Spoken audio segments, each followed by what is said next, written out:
You'll have a chance to talk to Will and the rest of our speakers after our Q&A when we're finished up here.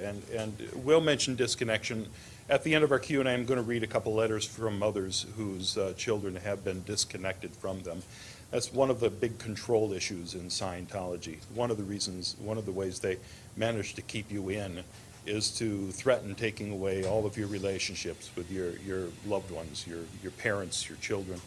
And our next speaker actually has faced that, and she also got in at a very young age. Maureen Bolstad is going to speak.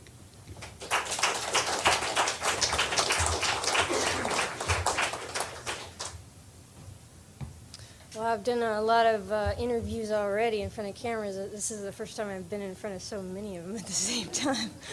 I'd like to first say that I currently have a situation where I've been disconnected from my own twin sister, and it's a very heart-wrenching and hurtful thing to me, and the whole reason why she's not allowed to talk to me or believes that she can't talk to me is because I left the Sea Organization, and that's one of the things that keeps people in once they join, is if they have friends or family that are in, and their threat is always there that you're not going to be able to talk to your family or your friends anymore if you just walk out.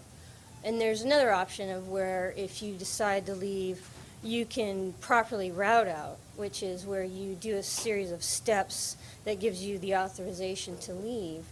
But then you'll have this debt, which is called a freeloader bill. You'll owe for all the services you got while you were a staff member, and you won't be allowed to talk to anybody until you pay that. But also, routing out it isn't always easy for everyone because, well, in my case, and I'm pretty sure this is why I was saved for last. I asked to route out from the Sea Organization in February of 1997, 1997, and I was not allowed to. I basically was on the rehabilitation project force, and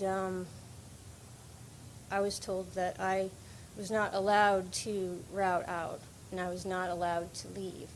I was stuck there, and I had somebody watching me always, 24 hours a day. I had to have a buddy with me. I had someone shining a flashlight in my face at night while I was sleeping every 2 hours to make sure I was still in bed. On the few occasions that I did manage to run away, I was tackled and brought back physically. One of the men that tackled me was a guy named Chris Geider, who was an ex-professional Australian football player. He was big, and I couldn't go up against that. But I kept trying. One of the last times on the RPF, at the end of 1997, I got into a fight with one of the other RPFers, and he broke my hand on a table and smashed me into some bookshelves, and I was pretty bruised up. And I basically said, hey, I'm fed up with this. If you guys don't let me out of here, I'm just going to stop eating and sleeping, and I'm just going to die. Because, I wanted my freedom. I didn't like being treated like a prisoner when I'd done absolutely nothing wrong besides, not wanting to work there anymore for nothing. So that night, I was talked into, it's okay, you can get some sleep. It doesn't mean that, they were saying maybe they would talk to me the next day about why I wanted to leave and treat me nicer. So I actually went to bed. I didn't keep my thread of not sleeping or eating. And that night, I actually was able to run away. I heard the two people outside my door guarding it walk away from it, and I'd gone to bed dressed. And this is out in Hemet, at the place that they called the Ranch, or Happy Valley, which is they don't own it anymore, but they used to own it near the Saboba Indian Reservation. And I ran behind the Indians' houses so the security guards couldn't get me.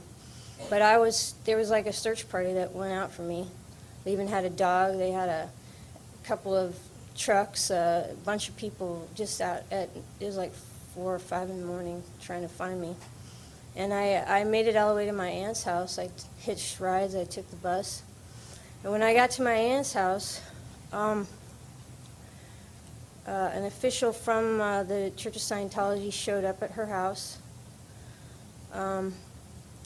And they brought my sister. And they said, if you come back,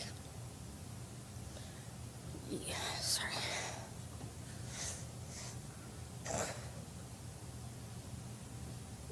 I said, if you come back, you'll get to talk to your sister, you'll get to talk to your husband, and you won't have to do the rehabilitation project for us, and we'll treat you better, and made all these promises, and I wanted it to be true.